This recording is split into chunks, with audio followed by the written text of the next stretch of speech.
जो मरने से डरते नहीं वो है भील, जो झुकते नहीं वो है भील। मुगलों के सामने महाराणा का सर झुकने न दिया वो है भील।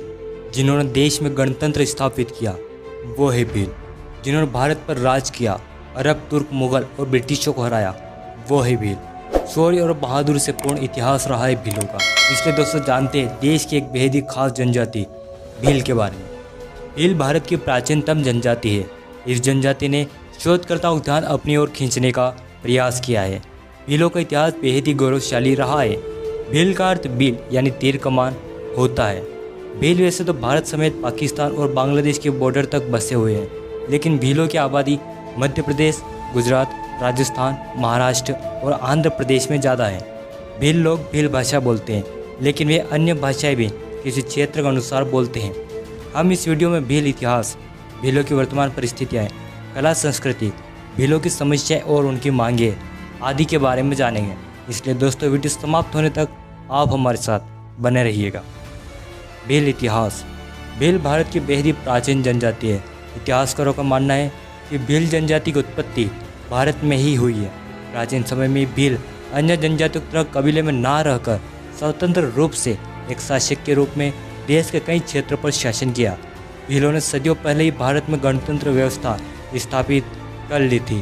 करीब 16वीं सदी तक भील शासकों ने कई बड़े बड़े क्षेत्रों पर शासन किया। राजमहल, किले, मंदिर आदि के निर्माण कराने के साथ साथ विकास कार्य किया। भारतीय पौराणिक ग्रंथ। भारतीय पौराणिक ग्रंथों में भीलों का भारी उल्लेख मिलता है। इस तरह से अंदाजा लगाया जा सकता है कि प्राचीन समय में भील देश में एक महाशक्ति के रूप में विद्यमान थे। रामायण में माँ शबरी द्वारा भगवान राम को बेर खिलाना, गुहराज का वर्णन, भारत में एकलव्य, किरात अर्जुन, मुख्य भील आदि का वर्णन, इसी तरह से अन्य कई ग्रंथों में भील शासकों का वर्णन मिलता है। करीब 14 ईसा पूर्व में भील शासकों का शासन गुजरात के द्वारका में था। राजा धन्ना भील मालवा में बेहद ही शक्तिशाली शासक हुए, जिनका नाम राजा धन्ना भील था। राजा धन्ना भील 850 ईसा पूर्व में मालवा साम्राज्य की गद्दी पर बैठे। वह एक संवेदनशील, कुशल एवं शक्तिशाली राजा थे। इन्हीं के वंश में जन्मे एक भील राजा ने 730 ईसा पूर्व के दौरान दिल्ली के सम्राट को चुनौती दी। कहते हैं कि राजा धन्ना भील के उत्तराधिकारी बेहद ही शक्तिशाली और पराक्रमी थे। इनके वंश ने लगातार 387 वर्षों तक मालवा साम्राज्य पर राज किया। मालवा पर भील राजाओं ने ही नहीं बल्कि भील रानी ने और उनके वंशजों ने 287 वर्षों तक शासन किया। इस तरह ज्ञात आंकड़ों के मुताबिक मालवा साम्राज्य पर 674 वर्षों तक भील शासकों का शासन रहा। सम्राट चंद्रगुप्त मौर्य। ग्रंथों में लिखा गया है कि चंद्रगुप्त मौर्य एक असाधारण बालक थे। प्रसिद्ध लेखक विशाखा दत्त ने चंद्रगुप्त मौर्य के बारे में लिखा कि वे मूरा भील के पुत्र थे। भील शासकों का उदाहरण राजस्थान से भी मिलता है, जहाँ प्राचीन समय में राजस्थान कई जनपदों में बटा हुआ था, जिसमें सीवी जनपद, जिसे मेवाड़ के नाम से भी जाना जाता है, यह एक जनपद था। जब सिकंदर ने मिनांडर के जरिए भारत पर हमला किया, इस दौरान सीवी जनपद का शासन भील राजाओं के हाथों में था। राजा गर्द भील। पहली शताब्दी में उज्जैन पर गर्द भील नामक राजा का शासन था। गर्द भील एक जनजाति है जो कि भील जनजाति से संबंधित है। ओडिशा राज्य के पूर्वी भाग को भील प्रदेश कहा गया, जहाँ भील राज गर्द भील अथवा भील जनजाति से संबंधित का शासन रहा था। राजा गर्द भील का शासन उज्जैन में था। राजा गर्द भील एक बहादुर और पराक्रमी राजा थे। उनकी शक्ति का अंदाजा इस बात से भी लगाया जा सकता है कि जब उनके विरोध में एक साधु ने स्कती राजा से सहयोग मांगा, लेकिन राजा गर्द भील को चुनौती देने की हिम्मत स्कती राजा में नहीं थी। तब उस साधु ने शकों को उज्जैन के शासक गर्द भील से युद्ध करने के लिए बुलाया। इस युद्ध में उज्जैन के शासक गर्द भील की हार हो गई। सम्राट विक्रमादित्य। सम्राट विक्रमादित्य उज्जैन के शासक गर्द भील के पुत्र थे। जब गर्द भील शकों से युद्ध हार गए, तब उनके पुत्र विक्रमादित्य ने शकों से युद्ध किया और एक बार पुनः उज्जैन में गर्द भील साम्राज्य स्थापित हुआ और सम्राट विक्रमादित्य ने उज्जैन में शासन किया। सम्राट विक्रमादित्य के पराक्रम और वीरता के चलते आगे चलकर 14 राजाओं को विक्रमादित्य की उपाधि से नवाजा गया। भीलों का वर्णन कथा सरित सागर नामक ग्रंथ में मिलता है, जहाँ एक भील राजा हाथी पर सवार होकर विंध्य क्षेत्र से आर्य राजा से युद्ध करने जाते हैं और इस युद्ध में भील राजा दूसरे राजा को बंदी बना लेते हैं। यह समय 600 ईस्वी का था। इस बात से पता चलता है कि भील एक मजबूत और शक्तिशाली शासक थे। वृहत स्तर पर देखा जाए तो भीलों ने राजस्थान, मध्य प्रदेश, गुजरात, महाराष्ट्र जैसे बड़े राज्यों पर लंबे समय तक शासन किया। भील राज्य इतिहास में उस क्षेत्र को भील राज्य कहा गया जहाँ पर अधिकांश जनसंख्या भीलों की है अथवा जहाँ भील शासकों का शासन रहा, जैसे दक्षिणी राजस्थान, पूर्वी ओडिशा, अहमदाबाद, भीलसा इत्यादि। भीलों का शासन मध्य प्रदेश, राजस्थान, गुजरात और महाराष्ट्र में प्रमुख रूप से रहा है। मेवाड़ के संस्थापक बप्पा रावल को माना जाता है, लेकिन मेवाड़ के वास्तविक संस्थापक राजा गुहादित्य थे, जिन्होंने गुहिल वंश की नींव रखी थी। आगे चलकर यही वंश मेवाड़ और सिसोदिया नाम से प्रसिद्ध हुआ। राजा गुहादित्य के पिता वल्लभी के शासक थे। वल्लभी पर मलेच्छों ने आक्रमण कर दिया। जंगल में मलेच्छों और शिलादित्य के बीच भयानक युद्ध हुआ। इस युद्ध में शिलादित्य वीरगति को प्राप्त हुए। मलेच्छों ने वल्लभी साम्राज्य को तहस नहस कर दिया। यह मलेच्छ संभवतः भील ही थे। इतिहास में भीलों को मलेच्छ संबोधित किया गया है। शिलादित्य की रानी पुष्पावती थी, वह गर्भवती थी। रानी पुष्पावती को जब वल्लभी पर आक्रमण और शिलादित्य की वीरगति के बारे में पता चला तो वह कमलावती नाम की एक ब्राह्मणी के साथ जंगल में किसी गुफा के अंदर रुक गई। वहीं पर पुष्पावती ने गुहिल को जन्म दिया। क्योंकि गुहिल का जन्म गुफा में हुआ था, इसलिए उनका नाम गोह रखा गया। बच्चे को जन्म देने के बाद रानी पुष्पावती बच न सकी। कमलावती ने उस बच्चे को गुजरात के इडर के भील शासक राजा मांडलिक को सौंप दिया। राजा मांडलिक ने गुहिल का लालन पालन पोषण किया। धीरे धीरे गुहिल बड़ा हुआ और राजा मांडलिक के राजमहल में रहता और भील राजकुमारों और बच्चों के साथ घुड़सवारी करता। राजा मांडलिक ने गुहिल को कुछ जंगल और पहाड़ दान में दिए। अकबर के दरबार के लिए अबुल फजल के अनुसार गुहिल और भील बच्चे साथ में खेल रहे थे। तभी खेल खेल में राजा चुनने की बारी आई और सभी बच्चों ने गुहिल को अपना राजा माना और इसी से खुश होकर राजा मांडलिक ने अपना इडर राज्य गुहिल को दे दिया। लेकिन राजस्थान के प्रमुख इतिहासकार कर्नल जेम्स टोड के अनुसार गुहिल ने राजा मांडलिक की हत्या कर दी और 566 ईस्वी में गुहिल वंश की नींव रखी। राजा गुहिल के समय से ही गुहिल वंश के शासकों का राज तिलक भील सरदार किया करते थे। धीरे धीरे गुहिल ने दक्षिण पूर्वी राजस्थान पर अपना अधिकार कर लिया। मेवाड़ शासकों ने प्रतिहारों को तो पराजित कर दिया, लेकिन कई सदियों से गुहिलों और भील शासकों के बीच संघर्ष चलता रहा। भील समुदाय शस्त्र चलाने में, शिकार करने में और युद्ध के मैदान में अपने चतुराई कारण प्रसिद्ध थे।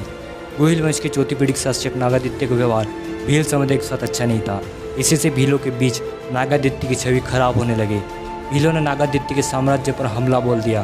दोनों पक्षों के बीच भयानक युद्ध हुआ और भीलों ने नागादित्य को हराकर पुनः इडर साम्राज्य पर अपना अधिकार कर लिया। मेवाड़ बप्पा रावल। भील और राजपूतों के बीच 1000 वर्षों तक युद्ध चलता रहा, लेकिन अब तक नहीं पूर्णतः राजपूत भीलों को हरा पाए और नहीं भील राजपूतों को। अब तक दोनों वर्ग समझ चुके थे कि आपसी मतभेद से अच्छा आपसी सहयोग है। एक बार पुनः गुहिल की तरह ही बप्पा रावल का लालन पालन भील समुदाय के बीच हुआ। दरअसल जब बप्पा रावल 3 वर्ष के थे तब वे उनकी माताजी को सहायता की आवश्यकता थी। वे दर दर भटक रहे थे, तब भीलों ने उनकी सहायता करी। बप्पा रावल का लालन पालन भीलों के बीच हुआ और इस तरह भीलों की देखरेख में मेवाड़ का एक और शासक बप्पा रावल पला बढ़ा। बप्पा रावल जब बड़े हुए तब उनका संघर्ष भीलों के साथ हुआ, लेकिन वे भीलों को हरा नहीं पाए। इसलिए भील और बप्पा ने समझौता कर लिया। जब अरबों ने मेवाड़ पर हमला किया तब बप्पा रावल ने ओगड़ा के भील शासक पाली और उंदेरी के भील शासक देवों से सहायता मांगी। इस मुश्किल की घड़ी में भीलों ने बप्पा रावल की सहायता करी और उन्होंने मिलकर अरबों को बहुत दूर तक खदेड़ दिया। इसी तरह भीलों ने राणा हमीर, राणा मोकल और राणा सांगा का सहयोग किया। खानवा के युद्ध में भील अंतिम सांस तक युद्ध करते रहे। मेवाड़ महाराणा प्रताप हल्दी घाटी का युद्ध। जब अकबर ने चित्तौड़ पर हमला किया तब उदय सिंह चित्तौड़ हार गए। उन्हें एक सुरक्षित स्थान की तलाश थी। इसी तलाश में वे उदयपुर की तरफ बढ़े। उदयपुर में करीब 12वीं शताब्दी तक भील शासकों का शासन था। उदय सिंह चित्तौड़ से उदयपुर में आकर बसे। ये क्षेत्र खेती करने के साथ साथ सुरक्षा की दृष्टि से अति महत्वपूर्ण थे। यहीं पर महाराणा प्रताप पले बढ़े। महाराणा प्रताप भील शासकों के साथ खेलते कूदते युद्ध कला सीखते। भीलों के बीच महाराणा काफ़ी लोकप्रिय हो गए। क्योंकि भील अपने नन्हे बच्चे को कीका कहकर संबोधित करते थे, इसलिए महाराणा प्रताप को कीका कहकर पुकारने लगे। जब मेवाड़ पर पुनः मुगलों का साया मंडराया तब मेवाड़ को पुनः भीलों की याद आई। उस वक्त भोमट के पनारवा के शासक राणा पूजा भील थे। उनके पिता दुदत सोलंकी और दादा राणा हरपाल भील थे। राणा हरपाल भील ने मेवाड़ के राणा की बहुत सहायता करी। जब मेवाड़ के महाराणा की मां बीमार थी और मेवाड़ पर संकट के बादल छाए हुए थे, तब राणा हरपाल भील ने मेवाड़ के राणा की मां को अपने पेट पर लाद कर अरावली की पहाड़ी पर चढ़ गए और इस तरह राणा हरपाल भील ने मेवाड़ की राणा की माताजी को बचा लिया था। अब राणा हरपाल भील के पोते राणा पूजा भील भोमट पनारवा के शासक थे। उनकी शक्ति का अंदाजा इस बात से भी लगाया जा सकता है कि जब मेवाड़ पर मुगलों का संकट उभरा, तब मेवाड़ के महाराणा प्रताप और मुगल शासक अकबर के संरक्षक बेरम खां दोनों ही भोमट के शासक राणा पूजा भील के पास सहायता लेने पहुंचे। हल्दीघाटी युद्ध में राणा पूजा भील ने महाराणा प्रताप का सहयोग किया। हल्दीघाटी युद्ध के बाद भीलों ने महाराणा प्रताप की सहायता करी। मेवाड़ और मुगल काल के दौरान भीलों को उच्च पद प्राप्त थे।